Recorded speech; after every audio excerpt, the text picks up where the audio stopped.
What's good, guys? Welcome back to another vlog. The time right now is 1 o'clock in the morning. Literally, I was just editing another video, and this whole quarantine thing got me in my feels because literally this month 2 years ago was pretty much like a game changer for me. So I'm kind of just gonna tell you guys about how I pretty much got this car. And let me just start off by saying that this is not a flex. I'm literally filming this in my own garage. And the message, or where I'm coming from, is pretty much to relay the message of hard work, perseverance, and just setting goals, honestly. So, April 2018, 2020 minus 2, yeah. April 2018, I was in college. It was actually my senior year of college. It was right about a couple weeks before finals. And a little bit of backstory. So I'm pretty sure you guys, if you guys watched the other videos, you guys saw that I used to be a Mustang owner. So fresh out of high school, I had a 2011 Ford Mustang V6. It was a Cyclone, and then I traded in that for a 2011 5.0 first gen. I really missed my first car, honestly, and I really hope I get it back. Anyways, April 2018. This was a time where I was pretty much going to school full time. I was working pretty much full time, and I had a part-time job coaching on the side as well.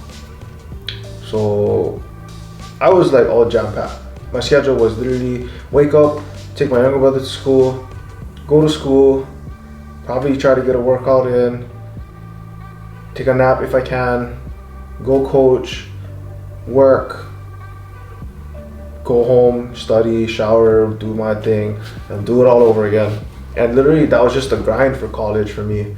Oh, and on top of the fact that in my senior year of college, I was actually a student mentor. So that was another thing I had on my plate, where I was pretty much mentoring college freshmen at the time. Anyways, how do I say that? Cars has always pretty much been like a little passion for me, or automotive basically. From my stint of buying my first car, I've had 2 cars, and I ended up getting 3 Harleys in between. I pretty much bought them and flipped them for cash. I was an avid sneakerhead before. I used to buy them, sell them for profit. You know, that was just like my side hustle. And I kind of learned in a way of how to negotiate too with people. But yeah, it was just a grind for me pretty much in college, you know. At the time, I honestly was going through a tough time too. My parents were going through a divorce, and that was really rough for me. You know, my parents aren't perfect. You know, nobody's perfect in this world. Things didn't happen, or things couldn't work out. So that was really rough for me, and I needed an escape. And for me, my escape was just going on a drive, and I wanted to have like my own car. And granted, I did it with my first car, bought it by myself. Did it with my second car, bought it by myself. And then now with this car was just a shot in the dark, honestly. So April 2018, it was a couple weeks before finals, and you know, I was with my boys, and you guys met Aaron already here on the channel. He has the white Mustang GT that I featured on the first island rides. But me, a few of my boys, Aaron, you know, we was just chilling here at my house, and you know, we were just having a couple of drinks, trying to prepare for the storm that is to come, which is finals week. So, you know, we were just talking about life. It got to a point in that night where we were just talking about life and talking about like stuff that we want to accomplish in life, you know, dream job, dream house, dream car, all this kind of stuff, or like just like things that we want to do that we felt that we were capable of doing in life. So literally we were just speaking stuff to existence. Little did I know that I was gonna, little did I know, honestly, that I was gonna get a phone call of my life that I would never thought I would get. The next morning, Aaron calls me. He goes, "Hey, remember what you said last night?" And I was like, "What do you mean?" We said a lot of things. And he goes, "Go look on Craigslist." And I was like, no, there's no way. He said, "Go look on Craigslist." So I go look on Craigslist, and that night before, I told him, I said, one day I'm gonna own a GTR, and I'm gonna put Godzilla plates on it, and I'm gonna do whatever I want to it. So I'm looking on Craigslist, GTR, 2009 Nissan GTR, super silver, 17,000 miles, posted up for like 60 grand. And I was like, wow, there's no way. Look at the license plate. It already has Godzilla on the license plate. I was like, no, there's no way. So I told him about Aaron. I was like, "You tripping if I'm gonna buy this car?" He's like, "Well, you're the only person I know that can do it." And I was like, "I don't know, bro." So literally I was thinking about it. I let it roast in my mind for a day or two. And something told me to just put my Mustang GT up for sale. Put it up on Facebook Marketplace. I sold it in 2 days. And I was like, holy crap. Is this a sign? So I literally sold my car, not even contacting the previous owner of this car. And they were the original owners too. It was actually a son and a father. They were a lot older than me, but I just found it weird that they were both in it on the car together. But I guess, you know, they were selling the car because they had the new GT2 or the GT3 Porsche coming in. So they needed to get one of the cars. So I was like, okay, cool. I hit them up the day after I sold the Mustang. I was like, "Oh, you guys still selling the car?" And he's like, "Yep." I asked him, "Did anybody offer you yet?" He said, "No, nobody contacted me. Nobody contacted me yet." And I was like, "Oh, that's weird. Usually somebody would pick up something like this." So I sold that car I sold my Mustang on a Wednesday. Hit up the guy on Thursday.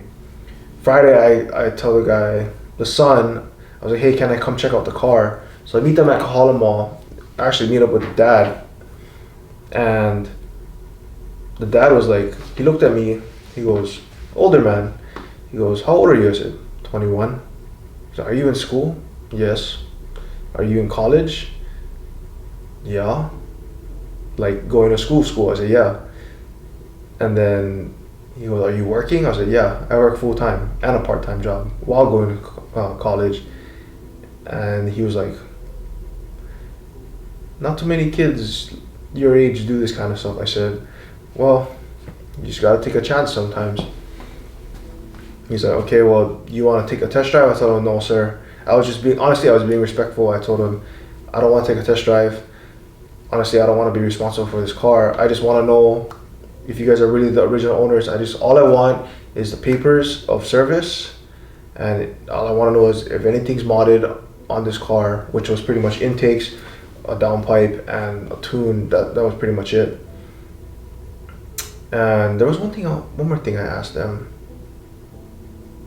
Oh, and I asked him, I said, "Who's the primary driver?" And he said, "Oh, pretty much me and my son. We just take it out for whatever. We'll rip it down a couple times just to get the fuel going." And I said, "Oh, okay."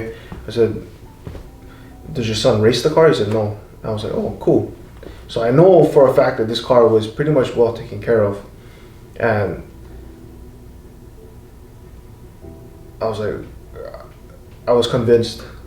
I told myself, I was like, okay, I'm gonna try to really push for this car. So granted, I had extra cash on the side from all my little side hustles, you know, selling shoes, flipping bikes, and then from all the money that I had from selling my Mustang, I pretty much sold it for what I got it for, so I never really lost any money. But I was like, oh, I can actually, I knew I could afford it, but it was just a matter of, is the bank gonna allow me to take out a certain portion? Because I didn't wanna like pay for the whole thing outright. That was just me being stupid at the time, you know, I was young. But so Friday comes, check out the car. Saturday, text the son, because he's pretty much doing all the talking. I told him, hey, I know you're selling it for 60, 65. Is there any way you guys can wiggle with me? And then he goes, not really. You know, honestly, we might not even sell it because my dad doesn't want to let go of it. I was like, oh, okay. And then, you know, Dan already knew that they were preparing to get another car on the way. I told him, oh, do you guys have any storage for the other car? Like, do you guys have room in the garage? Because, you know, they're car enthusiasts too. And then he was like, no, not really. I mean, this car was already stored at Dad's house. So I told him, I said, hey, honestly, if you're looking for a good owner, like, I'll be that guy. Honestly, I'll take good care of it. And he was like, you know, in the back of my mind, I kind of had a hunch that he was looking at me like, yeah, this youngin is probably gonna beat the hell out of this car and do whatever he wants to it. But I mean, I am gonna do whatever I want to it, but I'm not gonna beat the hell out of this car. So, you know, I told the guy, I was like, how about I give you 53 for it? I'll cut you the check on Monday. I was legit lying out of my ass. I'm not gonna lie, because I didn't know that if I was gonna get approved for the remainder of the loan. So I told her, I give you 53. Cut the check on Monday. We can do the deal at my bank. My bank is only literally 5 minutes away from me, and we'll just get it done. And he said, okay, let me go think about it. I'll go talk to my dad. Now, I'm squeezing gas because I didn't really know if I'm gonna actually afford it or not. So it's either I'm gonna make a fool out of myself, or just taking a chance is gonna work for me. So Monday comes around, and I go in. I tell my loan officers, like, hey, I'm looking to purchase this car. I want to finance just this amount for it, and is that even possible? Like, I don't know, like, is there if any stipulations as far as like being younger, buying a luxury-ish high performance sports car? Like, is there any stipulations against that or whatever? And I didn't even know how much insurance would cost for this car anyway, but I was just taking a chance all the way. So, you know, my loan officer goes, why are you even buying this car? I told him, it's just a dream car of mine, and this car is hard to find on Oahu. There's only a handful of them, and it has such low miles for that kind of a car. If I can get it for this price, it'll be a steal, honestly. So she goes, okay, I'm gonna see what I can do. I leave the bank. I'm about to pull out onto the main road, and then she calls me. She goes, well, you're approved. I was like, all right, sweet. Cut me the check. I'm gonna turn right around. So as I'm coming back around the block, I call the guy. I said, hey, are you still interested in selling the car? I told him, I said, I'm honestly cutting the check today for 53 grand. If you're willing to do the deal, I can meet you at your earliest convenience. He said, okay, I can meet you on Wednesday at my earliest. I'm in on it, but I gotta convince my dad. So that night he calls me. He goes, hey, I finally got my dad to come around. We'll sell you the car. Meet you at your bank on Wednesday. And I'm just like, in my mind, I'm just like, Holy crap. Holy crap. Nobody knows. Honestly, nobody knew that I was actually in the process of buying the car. And it was just crazy to me. Crazy. At that time, like just where I was, that timing of things and where I was in life, it was not supposed to happen. I literally thought to myself, it was just honestly presented to me as if God was just saying, do you want to take a chance or not? So I took the chance. When I picked up my check, my loan officer goes, and she tells me, she said, sometimes you just got to take a chance in life. And I was like, oh, now I feel like the stars are aligning. Like I don't know too much of this astrology stuff, whatever. I just felt like everything was just happening. Took a chance selling the car. Took a chance on a number that I knew was gonna be a steal, and I was able to get it. Go to the bank. My loan officer tells me, okay, you're good to go. Call the guy. I want the car. Calls me that night. He said, finally, meet you on Wednesday. We do the exchange, deposit the check. So I meet the son. He goes, not too many guys do this, but I see something different in you. And I was like, I told him, I was like, man, I really appreciate it, and I will keep in touch with you, and I'll update you on what I do to this car. Like I told him, I said, I got plans for this car already, and you being the only owner, I kind of wanted to, I guess, show the previous owner that as a young guy, I wasn't just fooling around and being an idiot, just toying around with my car. So I still keep in touch with him too, to this day. But literally, when I get all my insurance papers done, all my paperwork is done at the bank, open the car, I sit down. I didn't even start the car. I'm literally just holding the steering wheel, and I just start crying. Like at that time in my life, I really felt like I accomplished something. Like I had to worry about graduation and finals. Like that year, or that in a few weeks, I was supposed to do finals and then graduate college. And that right there was just an accomplishment in itself.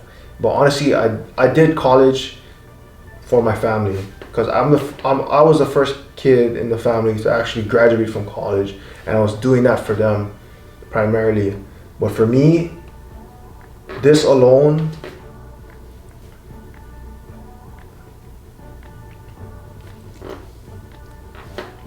right here,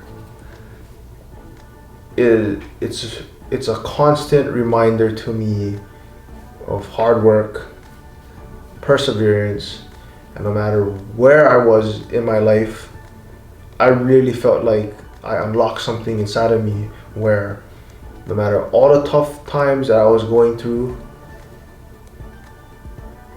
if I really put my mind to it, like I will accomplish. And that's how this car came to be, guys. I kind of went bonkers on it after, but again, this video honestly is just not, it's not a flex. It's a matter of, no matter where you are in life, I personally, me telling you guys, I would rather take the hard road and earning every single bit of whatever I want in life than having to cheat my way around or take the shortcuts. I'd rather take all the bumps and bruises and knowing that I did everything the right way and accomplishing something, rather than having to go around and wiggle my way through things to where I know I shouldn't be doing. So for you guys, my message honestly is, you're gonna have to eat dirt sometimes. Sometimes you're just gonna have to honestly get kicked down. It may be just people around you, it may just be situations that's going on in your life that you never thought would have happened, that really takes a toll on your own emotional health, whatever it is, you either learn and grow, or you go sulk in your misery. And my thing was just to take all this experience as a learning experience, and sometimes only you guys are gonna know when to take a chance. And I hope to tell you guys now that when you guys feel like you guys should take a chance, it's a win-win situation. Because either one, you take a chance in life and it goes out to what you want it to be, or two, it doesn't go out to what you want it to be, but you're gonna learn from it. And you're gonna learn how to be better the next time. So, that's just my little story of how I got this car, to really kind of summarize as to how I got it. This thing is still a work in progress, and you know, I'm working on a lot of stuff behind the scenes as far as, you know, wanting to build a brand, wanting to still get my licensing for massage therapy. I know COVID kind of shut us down, but I'm still in the process of doing my licensing for my massage therapy because I'm furthering my education from when I graduated from UH Manoa, which was rehab sciences, and then, you know, building this channel of one of my passions, which is automotive, and kind of creating a community and meeting a lot of people along the way as well. So that is how Project G-ZILLA came to be. We got a lot more coming for this car. I will be announcing it in a couple weeks, maybe 3 weeks, 2 weeks at the earliest. But yeah, this is Project G-ZILLA, guys, and I'll never trade this car for anything ever again. And this car is gonna stay with me forever. Forever. I'm gonna just end the video by saying, remember, all of you guys, believe that you guys can do anything. Believe, and when things are going wrong or you feel like it's not right, test the status quo. Remember that all of you guys are powerful and unique in your guys' own way. You guys are definitive, and always to remember, challenge your standards.